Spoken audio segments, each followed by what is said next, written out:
Hello, welcome to easy class വൈ മൂസിയിലേക്ക് എല്ലാവർക്കും സ്വാഗതം. ഞാൻ നോക്കുന്ന സെക്കൻഡ് സെമ്മായ BA എക്കണോമിക്സ് ആണ്. അപ്പോൾ അതിലെ രണ്ടാമത്തെ മൊഡ്യൂളുടെ ലാസ്റ്റ് പോർഷനാണ് ഇനി നോക്കാനുള്ളത്. അപ്പോൾ പാർലമെന്ററി കൺട്രോൾ എന്ന് പറഞ്ഞാൽ അതായത് പൊതു ചെലവുടെ മേലുള്ള പാർലമെന്റിന്റെ കൺട്രോളിനെയാണ്. അതായത് ഇപ്പൊ രാജ്യത്തൊക്കെ ബഡ്ജറ്റ് നടക്കുന്ന ടൈമിൽ ഇന്ന കേസ് എന്ന് പറഞ്ഞാൽ കണ്ടുവച്ചിട്ടുണ്ടാവല്ലേ. പക്ഷെ പാർലമെന്റിന് എന്തെങ്കിലും അവകാശമുണ്ട്, എന്തെങ്കിലും ആവശ്യമൊക്കെ വരുമ്പോൾ ആ കേസ് കൊടുക്കാനും ആവാനൊക്കെ കൺട്രോൾ ആർക്കുണ്ട്? പാർലമെന്റിനുണ്ട്. പിന്നെ അതേപോലെ തന്നെ ഭരണഘടനയുടെ ആർട്ടിക്കിൾ 118 അനുസരിച്ച് ഭരണഘടനയിലെ വ്യവസ്ഥകൾ, അതിന്റെ നടപടികൾ, അതിന്റെ പ്രവർത്തനങ്ങൾ എന്നിവ നിയന്ത്രിക്കുന്നതിന് പാർലമെന്റിന്റെ ഓരോ സഭക്കും നിയമങ്ങൾ ഉണ്ടാക്കാം. അതായത് പാർലമെന്റിന്റെ അംഗങ്ങൾക്ക് ഇപ്പോൾ ലോക്സഭ ആയിക്കോട്ടെ, നിയമസഭ ആയിക്കോട്ടെ, അവർക്ക് ഏത് വ്യവസ്ഥ വേണമെങ്കിലും അല്ലെങ്കിൽ നടപടി വേണമെങ്കിലും പാർലമെന്റ് എടുക്കാൻ വേണ്ടി പറ്റും എന്നാണ് പറയുന്നത്. അപ്പോൾ പൊതു ചെലവുകളെ നിയന്ത്രിക്കാൻ അല്ലെങ്കിൽ കൺട്രോൾ നടപ്പിലാക്കാൻ സഹായിക്കുന്നത് 3 പാർലമെന്ററി സമിതികളുണ്ട്. അതിലൊന്ന് എസ്റ്റിമേറ്റ് കമ്മിറ്റി, രണ്ടാമത് പബ്ലിക് അക്കൗണ്ട്സ് കമ്മിറ്റി, മൂന്നാമത് പബ്ലിക് അണ്ടർടേക്ക് കമ്മിറ്റി. അപ്പോൾ ഇത് 3 നമുക്ക് വിശദീകരിച്ച് നോക്കാം. അപ്പോൾ ഈ 3 കൂടാതെ പിന്നെ നമുക്ക് ഇതിൽ പഠിക്കാനുള്ളത് ഓരോ സ്റ്റാൻഡേർഡ് കമ്മിറ്റികളുണ്ട്. അപ്പോൾ ഒരു സ്റ്റാൻഡേർഡ് കമ്മിറ്റി നമുക്ക് ഇതിൽ പഠിക്കാനുണ്ട്. അപ്പോൾ ഇത്ര കാര്യങ്ങളാണ് ഇനി നമുക്ക് ഇതിൽ നോക്കാനുള്ളത്. ഇനി നമുക്ക് ഓരോന്നും വിശദമായിക്കൊണ്ട് നോക്കാം. ഇനി ഒന്നാമത്തെ പാർലമെന്റ് കമ്മിറ്റിയാണ് എസ്റ്റിമേറ്റ് കമ്മിറ്റി. അതായത് ലോക്സഭയുടെ റൂൾ അനുസരിച്ച് 310 പ്രകാരമാണ് എസ്റ്റിമേറ്റ് കമ്മിറ്റി ഉള്ളത്. അപ്പോൾ എസ്റ്റിമേറ്റ് കമ്മിറ്റിയുടെ ഒറിജിൻ എന്ന് പറയുന്നത് 1921 സ്ഥാപിതമായ സ്റ്റാൻഡേർഡ് ഫിനാൻഷ്യൽ കമ്മിറ്റിയിൽ നിന്നാണ്. അപ്പോൾ സ്വാതന്ത്ര്യാനന്തര കാലഘട്ടത്തിലെ ആദ്യത്തെ എസ്റ്റിമേറ്റ് ആണ് ഈ എസ്റ്റിമേറ്റ് കമ്മിറ്റി എന്ന് പറഞ്ഞത്. അപ്പോൾ 1950 അന്നത്തെ ധനകാര്യ മന്ത്രിയായിരുന്ന ജോൺ മത്തായിയുടെ ശുപാർശ പ്രകാരമാണ് ഈ ഒരു എസ്റ്റിമേറ്റ് കമ്മിറ്റി രൂപീകരിച്ചത്. അപ്പോൾ തുടക്കത്തിൽ ഈ എസ്റ്റിമേറ്റ് കമ്മിറ്റിയിൽ 25 അംഗങ്ങളായിരുന്നു ഉണ്ടായിരുന്നത്. അതിന് ശേഷം പിന്നീട് 1956 30 ആയിക്കാണ്ട് ഉയർന്നു. അപ്പോൾ 30 അംഗങ്ങളും ലോക്സഭയിൽ നിന്നുള്ളവരാണ്. അതായത് ഈ കമ്മിറ്റി രാജ്യസഭയ്ക്ക് പ്രതിനിധ്യമില്ല. അതായത് ആ രാജ്യസഭയിൽ ആർക്കും ഇതിൽ ജോയിൻ ചെയ്യാൻ വേണ്ടി പറ്റൂല. ആകെ ലോക്സഭയിലെ അംഗങ്ങൾക്ക് മാത്രം ഉള്ളതാണ് എസ്റ്റിമേറ്റ് കമ്മിറ്റി. ഈ അംഗങ്ങളെ ലോക്സഭയിൽ എല്ലാ വർഷവും സ്വന്തം അംഗങ്ങളിൽ നിന്ന് തിരഞ്ഞെടുക്കുന്നു. അപ്പോൾ എല്ലാ വർഷവും ലോക്സഭയിൽ ഒരാളെ തന്നെയാണ് ഇതിൻ്റെ ചെയർമാൻ ആയിക്കാണ്ട് എടുക്കൽ. പിന്നെ അതേപോലെ തന്നെ ഔദ്യോഗിക കാലാവധി എന്ന് പറയുന്നത് 1 വർഷത്തിനാണ്. അപ്പോൾ ഒരു മന്ത്രിയെ കമ്മിറ്റി അംഗമായി തിരഞ്ഞെടുക്കാൻ കഴിയില്ല. കാരണം ഒരു മന്ത്രിയെ സംബന്ധിച്ച് 5 വർഷമാണ് അവർക്ക് ചുമതല എന്ന് പറഞ്ഞത്. അപ്പോൾ അതിൽ നിന്ന് ഇതിലേക്ക് വരാൻ അവർക്ക് പറ്റില്ല. അപ്പോൾ കമ്മിറ്റിയുടെ ചെയർമാനെ അതിൻ്റെ അംഗങ്ങളിൽ നിന്ന് സ്പീക്കറാണ് തിരഞ്ഞെടുക്കുന്നത്. അപ്പോൾ ഇത്ര കാര്യങ്ങളാണ് എസ്റ്റിമേറ്റ് കമ്മിറ്റിയെ പറ്റി പറയാനുള്ളത്. ഇനി നമുക്ക് എസ്റ്റിമേറ്റ് കമ്മിറ്റിൻ്റെ പ്രധാന ഫങ്ഷൻസ് എന്താണെന്ന് നോക്കാം. ഇപ്പോൾ ഒരു എസ്റ്റിമേറ്റ് കമ്മിറ്റിൻ്റെ പ്രധാന റോള് എന്ന് പറയുന്നത് ഓരോ വർഷത്തെ എക്സ്പെൻഡിച്ചറും കാര്യങ്ങളൊക്കെ പരിശോധിക്കലാണ് കേട്ടോ. പിന്നെ ഒന്നാമത്തെ ഫംഗ്ഷൻ ആണ് സംഘടനാ കാര്യക്ഷമതയിലെ മെച്ചപ്പെടുത്തലുകൾ അല്ലെങ്കിൽ ഭരണ പരിഷ്കാരങ്ങൾ നടപ്പിലാക്കുന്ന റിപ്പോർട്ട് ചെയ്യലാണ്. രണ്ടാമത്തെ ഭരണത്തിൽ കാര്യക്ഷമതയും സാമ്പത്തിക ക്ഷമതയും കൊണ്ടുവരുന്നതിനായി നയങ്ങൾ നിർദ്ദേശിക്കലാണ്. മൂന്നാമത് എസ്റ്റിമേറ്റുകളിൽ സൂക്ഷിച്ചിരിക്കുന്ന നയത്തിൻ്റെ പരിധികൾക്കനുസൃതമായി പണം നന്നായി വിനിയോഗിക്കുന്നുണ്ടോ എന്ന് പരിശോധിക്കലാണ്. ഇനി നാലാമത്തതാണ് പാർലമെന്റിന്റെ എസ്റ്റിമേറ്റുകൾ അവതരിപ്പിക്കേണ്ട രീതി നിർദ്ദേശിക്കലാണ്. അപ്പോൾ ഇത്തരം കാര്യങ്ങളാണ് ഒരു എസ്റ്റിമേറ്റ് കമ്മിറ്റിന്റെ പ്രധാന ഫങ്ഷൻസ് എന്ന് പറയുന്നത്. അപ്പോൾ ഇനി രണ്ടാമത്തെ പാർലമെന്ററി കമ്മിറ്റിയാണ് public account committee. Public account കമ്മിറ്റിയുടെ പ്രാഥമിക ധർമ്മം അല്ലെങ്കിൽ മെയിൻ ഫങ്ഷൻ എന്ന് പറയുന്നത് രാഷ്ട്രപതി പാർലമെന്റിന് മുന്നിൽ വെക്കുന്ന controller and audit general of India CAGയുടെ വാർഷിക ഓഡിറ്റ് റിപ്പോർട്ടുകൾ പരിശോധിക്കലാണ് അല്ലെങ്കിൽ ചെക്ക് ചെയ്യലാണ്.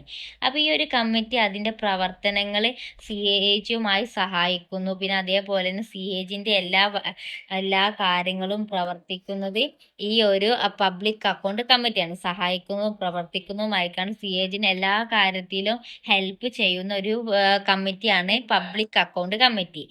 നിലവിലെ പബ്ലിക് അക്കൗണ്ട്സ് കമ്മിറ്റിയിൽ 22 അംഗങ്ങളാണ് ഉണ്ടാവുക. ലോക്സഭയിൽ നിന്ന് 15 പേരും രാജ്യസഭയിൽ നിന്ന് 7 പേരുമാണ്. അപ്പൊ അംഗങ്ങളുടെ കാലാവധി എന്ന് പറയുന്നത് 1 വർഷമാണ്. അപ്പൊ ഒരു മന്ത്രിക്ക് ഈ കമ്മിറ്റിയിൽ തിരഞ്ഞെടുക്കാൻ കഴിയില്ല. കാരണം 5 വർഷമാണ് ഒരു മന്ത്രിന്റെ നിയമനം എന്ന് പറഞ്ഞത്. അതുകൊണ്ട് ഇതില് അപ്പൊ പറ്റില്ല. പിന്നെ അതേപോലെ കമ്മിറ്റിയുടെ ചെയർമാന് അതിന്റെ അംഗങ്ങളിൽ നിന്ന് സ്പീക്കറാണ് നിയോഗിക്കല്. പിന്നെ ഇതിന്റെ മെയിൻ ഫങ്ഷൻസ് ആണ് ഇനി പറയുന്നത്. അപ്പൊ അതിൽ ഒന്നാമത്തെ ഫങ്ഷൻ ആണ് കേന്ദ്ര സർക്കാരിന്റെ അപ്രോപ്രിയേറ്റ് അക്കൗണ്ടും പിന്നെ അതേപോലത്തെ ഫിനാൻസ് അക്കൗണ്ടും അപ്പോൾ മറ്റ് അക്കൗണ്ടുകളും പരിശോധിക്കലാണ് ഒന്നാമത്തെ ഫംഗ്ഷൻ. രണ്ടാമത്തെ സംസ്ഥാന കോർപ്പറേറ്റുകളുടെയും വ്യാപാര കമ്പനികളുടെയും നിർമ്മാണ പദ്ധതികളുടെയും അക്കൗണ്ടുകളും അവയിലെ CAGയുടെ ഓഡിറ്റ് റിപ്പോർട്ട് പരിശോധിക്കലാണ്. ഇനി മൂന്നാമത്താണ് അപ്പോൾ ഓട്ടോമസ് ആൻഡ് സെമി ഓട്ടോമസ് സ്ഥാപനങ്ങളുടെ അക്കൗണ്ടുകൾ പരിശോധിക്കലാണ്. ഇനി നാലാമത്തെ ഏതെങ്കിലും റെസീപ്റ്റിന്റെ ഓഡിറ്റുമായി ബന്ധപ്പെട്ട CAG റിപ്പോർട്ട് പരിശോധിക്കുക. അല്ലെങ്കിൽ സ്റ്റോറുകളുടെയും സ്റ്റോക്കുകളുടെ അക്കൗണ്ട് പരിശോധിക്കലാണ്. പിന്നെ അഞ്ചാമത്താണ് ഒരു സാമ്പത്തിക വർഷത്തിൽ ഏതെങ്കിലും സേവനത്തിനായി ലോക്സഭ അനുവദിച്ച തുകയേക്കാൾ കൂടുതലായി ചെലവഴിച്ച തുക പരിശോധിക്കലാണ്. അതായത് കൂടുതലായിക്കാണ്ട് ആ ഒരു വർഷം ചെലവഴിച്ചിക്കണോ കാര്യങ്ങളൊക്കെ പരിശോധിക്കല് ഈ പബ്ലിക് അക്കൗണ്ട് കമ്മിറ്റിയാണ്. ഇതൊക്കെ കൂടാതെ അപ്പൊ സാമ്പത്തിക ക്രമക്കേടുകളും കാര്യങ്ങളൊക്കെ നോക്കലും അപ്പൊ പബ്ലിക് അക്കൗണ്ട് കമ്മിറ്റിയുടെ ഡ്യൂട്ടിയിൽ പെട്ടതാണ് ട്ടോ. അപ്പോൾ ഇനി പറയാൻ പോകുന്ന മൂന്നാമത്തെ പാർലമെന്റ് കമ്മിറ്റിയാണ് കമ്മിറ്റി ഓൺ പബ്ലിക് അണ്ടർടേക്സ്. അതായത് പൊതുമേഖലാ സ്ഥാപനങ്ങളുടെ റിപ്പോർട്ടുകളും അക്കൗണ്ടുകളും പരിശോധിക്കുന്നതിന് പബ്ലിക് അണ്ടർടേക്സ് കമ്മിറ്റിയാണ്. ഇത് ഒരു തരം സാമ്പത്തിക സമിതിയാണ്. ലോക്സഭയിലെ നടപടിക്രമങ്ങളും അതേപോലെ റൂൾസും അതേപോലെ എല്ലാം 4-ാം ഷെഡ്യൂളിൽ ഈ കമ്മിറ്റിയുടെ പ്രവർത്തനങ്ങളെ പറ്റിയൊക്കെ പറഞ്ഞിരിക്കുന്നത്. പിന്നെ അതേപോലെ കൃഷ്ണ മേനോനാണ് ഈ കമ്മിറ്റിയുടെ ശുപാർശകൾ പ്രകാരമാണ് 1964 ഈ കമ്മിറ്റി ഉണ്ടാക്കിയത്. പിന്നെ പൊതുമേഖലാ സ്ഥാപനങ്ങളുടെ മേലുള്ള പാർലമെന്റ് നിയന്ത്രണം വിപുലീകരിക്കുന്നതിനായി അവതരിപ്പിച്ച ഇന്ത്യൻ ഭരണഘടനയിലെ പാർലമെന്ററി കമ്മിറ്റികളിൽ ഒന്നാണ് പബ്ലിക് അണ്ടർടേക്സ് കമ്മിറ്റി. അതുപോലെ ഈ കമ്മിറ്റിയിൽ 22 അംഗങ്ങളുണ്ട്. അപ്പോൾ ലോക്സഭയിൽ നിന്ന് 15 പേരും രാജ്യസഭയിൽ നിന്ന് 7 പേരുമാണ്. അപ്പോൾ അതിലെ അംഗങ്ങളുടെ കാലാവധി എന്ന് പറഞ്ഞാൽ 1 വർഷമാണ്. പിന്നെ കമ്മിറ്റിയുടെ ചെയർമാനെ തിരഞ്ഞെടുക്കുന്നത് ലോക്സഭ സ്പീക്കറാണ്. അപ്പോൾ ഇത്രയും കാര്യങ്ങളാണ് കമ്മിറ്റി ഓൺ പബ്ലിക് അണ്ടർടേക്സിനെ പറ്റി പറയാനുള്ളത്. ഇനി നമുക്ക് ഇതിന് മെയിൻ ആയിക്കാണ്ടില്ല ഫങ്ഷൻസ് എന്തൊക്കെയാണെന്ന് നോക്കാം. അപ്പോൾ ഒന്നാമത്തെ ഫംഗ്ഷനാണ് ലോക്സഭയിലെ നടപടിക്രമങ്ങളുടെയും പെരുമാറ്റത്തിന്റെയും നിയമങ്ങളുടെ 4-ാം ഷെഡ്യൂൾ വ്യക്തമാക്കിയിട്ടുള്ള പൊതു സ്ഥാപനങ്ങളുടെ റിപ്പോർട്ടുകളും അക്കൗണ്ടുകളും പരിശോധിക്കല്. ഇപ്പോൾ രണ്ടാമത് പൊതുസ്ഥാപനങ്ങളെക്കുറിച്ചുള്ള ഇന്ത്യൻ കൺട്രോളർ ആൻഡ് ഓഡിറ്റർ ജനറലിന്റെ റിപ്പോർട്ടുകൾ പരിശോധിക്കലാണ്. ഇനി മൂന്നാമതാണ് പൊതുസ്ഥാപനങ്ങളുടെ ഓട്ടോണമി ആൻഡ് എഫിഷ്യൻസി പരിശോധിക്കല്. ഇനി നാലാമത്തെ പൊതുസ്ഥാപനങ്ങളുമായി ബന്ധപ്പെട്ട് പബ്ലിക് അക്കൗണ്ട്സ് കമ്മിറ്റിയിലും എസ്റ്റിമേറ്റ് കമ്മിറ്റിയിലും എന്തെങ്കിലും ബാക്കിയുള്ള മറ്റു പ്രവർത്തനങ്ങൾ ചെയ്യല്. ഇനി നാലാമത്താണ് പൊതുമേഖലാ സ്ഥാപനങ്ങളുടെ ബിസിനസിന്റെ വിശ്വസ്തത കമ്മിറ്റി പരിശോധിക്കല്. അതിൽ ലാസ്റ്റത്താണ് ലോക്സഭാ സ്പീക്കർ നൽകുന്ന പൊതുമേഖലാ സ്ഥാപനങ്ങളുമായി ബന്ധപ്പെട്ട് പ്രവർത്തനങ്ങൾ ഈ കമ്മിറ്റി നിർവഹിക്കുന്നു. ഇത്രയും കാര്യങ്ങളാണ് മെയിനായി കാണുന്നത് ഫങ്ഷൻസ് എന്ന് പറയുന്നത്. ഇനി നമുക്ക് അടുത്ത ടോപ്പിക്ക് നോക്കാം. അപ്പോൾ ഇനി പറയാനുള്ളത് ഡിപ്പാർട്ട്മെന്റ് റിലേറ്റഡ് സ്റ്റാൻഡേർഡ് കമ്മിറ്റിയെ പറ്റിയാണ്. അതായത് വകുപ്പുകളുമായി ബന്ധപ്പെട്ട സ്റ്റാൻഡേർഡ് കമ്മിറ്റികൾ. അപ്പോൾ ലോക്സഭയുടെ നിയമസമിതിയുടെ ശുപാർശ പ്രകാരമാണ് ഈ DRSC ഉണ്ടാക്കിയത്. അപ്പോൾ 1993 പാർലമെന്റിൽ 17 കമ്മിറ്റികളുമായാണ് സ്റ്റാൻഡേർഡ് കമ്മിറ്റി രൂപീകരിച്ചത്. അപ്പോൾ 2004 ഈ കമ്മിറ്റികൾ കൂടി സ്ഥാപിച്ചു. അങ്ങനെ അവയുടെ എണ്ണം എത്രയായി? 14 നിന്ന് 24 ആയിക്കാണ്ട് ഉയർന്നു. പാർലമെന്റിനോടുള്ള എക്സിക്യൂട്ടീവിന്റെ കൂടുതൽ ഉത്തരവാദിത്വം ഉറപ്പാക്കുക എന്ന ലക്ഷ്യത്തോടെയാണ് സ്റ്റാൻഡേർഡ് കമ്മിറ്റി ഉണ്ടാക്കിയത്. അതായത് മന്ത്രിമാർക്ക് കൂടുതൽ ഉത്തരവാദിത്വം പാർലമെന്റിനോട് ഉണ്ടാകാൻ വേണ്ടിയാണ് ഈ കമ്മിറ്റി ഉണ്ടാക്കിയത്. പ്രത്യേകിച്ച് സാമ്പത്തിക ഉത്തരവാദിത്വം. അതുപോലെ തന്നെ ബഡ്ജറ്റ് പ്രസന്റ് ചെയ്യുന്ന ടൈമിൽ ഈ സ്റ്റാൻഡേർഡ് കമ്മിറ്റി സഹായിക്കുകയും ചെയ്യും. അതേപോലെ തന്നെ ഈ കമ്മിറ്റിയിൽ ഇപ്പോഴത്തെ മെമ്പേഴ്സ് എന്ന് പറയുന്നത് 31 പേരാണ്. ലോക്സഭയിൽ നിന്ന് 21 രാജ്യസഭയിൽ നിന്ന് 10ഉമാണ്. അപ്പോൾ രാജ്യസഭയിലെ അംഗങ്ങളെ ചെയർമാനാണ് തിരഞ്ഞെടുക്കുക. പിന്നെ അതേപോലെ ലോക്സഭയിലെ അംഗങ്ങൾ സ്പീക്കറാണ് തിരഞ്ഞെടുക്കല്. പിന്നെ അതേപോലെ തന്നെ ഒരു മന്ത്രിക്ക് ഏതെങ്കിലും സ്റ്റാൻഡേർഡ് കമ്മിറ്റിന്റെ അംഗമാവാൻ വേണ്ടി പറ്റൂല.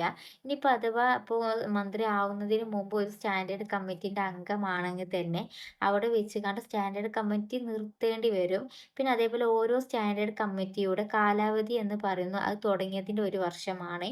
പിന്നെ 24 സ്റ്റാൻഡേർഡ് കമ്മിറ്റികളിൽ 8 എണ്ണം രാജ്യസഭയ്ക്ക് കീഴിലും 16 എണ്ണം ലോക്സഭയ്ക്ക് കീഴിലും പ്രവർത്തിക്കുന്നു. ഇനി ഇതിന്റെ ഓരോ ഫങ്ഷൻസ് ആണ് നോക്കാനുള്ളത്.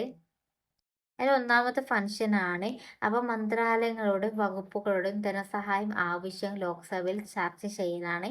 രണ്ടാമത്തെ ബന്ധപ്പെട്ട മന്ത്രാലയങ്ങൾ, വകുപ്പുകൾ എന്നിവയുമായി ബന്ധപ്പെട്ട ബില്ലുകൾ പരിശോധിക്കലാണ്.